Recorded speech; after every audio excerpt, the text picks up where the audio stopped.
अनुज के एनकाउंटर पर अखिलेश यादव बिफरे, सत्ताधारियों को लपेटे में लिया और आवाम को जगा दिया। अखिलेश यादव को पता है ऐसा क्यों हो रहा है। सुल्तानपुर लूट कांड में ये दूसरा एनकाउंटर है और पहले वाले की तरह इस बार भी हल्ला बोल फिर से दिखा। किसी ने कहा सही तो किसी ने कहा बच गई कुर्सी।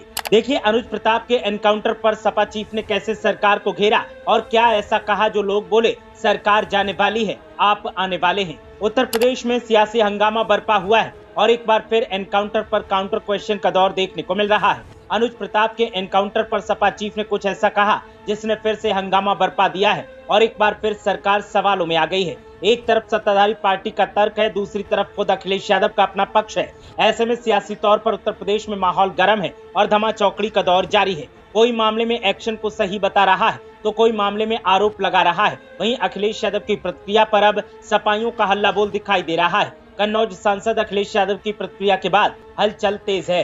सुल्तानपुर लूट कांड में इससे पहले भी हुए एक एनकाउंटर पर सवाल उठाने वाले अखिलेश ने अनुज प्रताप सिंह के मारे जाने पर दुख जताया है। उन्होंने भारतीय जनता पार्टी और योगी सरकार पर सवाल उठाए हैं। सोशल मीडिया साइट एक्स पर अखिलेश यादव ने लिखा कि सबसे कमजोर लोग एनकाउंटर को अपनी शक्ति मानते हैं, किसी का भी फर्जी एनकाउंटर नाइंसाफी है। सपा चीफ ने लिखा कि हिंसा और रक्त से उत्तर प्रदेश की छवि को धूमिल करना उत्तर प्रदेश के भविष्य के विरुद्ध एक बड़ा षड्यंत्र है। आज के सत्ताधारी जानते हैं कि वो भविष्य में फिर कभी वापस नहीं चुने जाएंगे, इसीलिए वो जाते जाते उत्तर प्रदेश में ऐसे हालात पैदा कर देना चाहते हैं कि उत्तर प्रदेश में कोई प्रवेश निवेश ही न कर पाए। उत्तर प्रदेश की जागरूक जनता ने जिस तरह लोकसभा चुनाव में बीजेपी को हराया है, बीजेपी उसी का बदला ले रही है। उन्होंने लिखा कि जिनका खुद का कोई भविष्य नहीं होता वही भविष्य बिगाड़ते हैं, निंदनीय।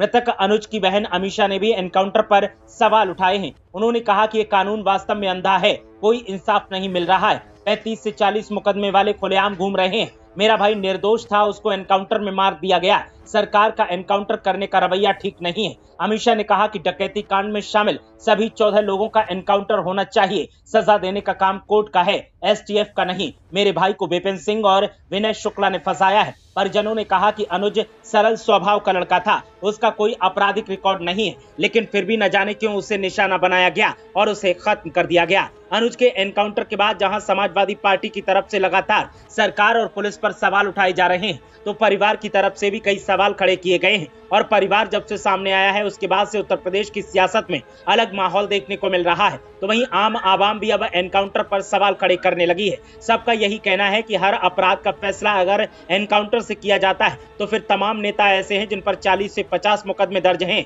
आखिर उनका नंबर कब आएगा। तो वहीं आवाम का ये भी कहना है कि सरकार को जल्दबाजी नहीं करनी चाहिए। सियासत में इस तरह से हल्ला बोल मचा है कि पूरे प्रदेश में सियासी माहौल गर्मा गया है। ब्यूरो रिपोर्ट, मीडिया हलचल।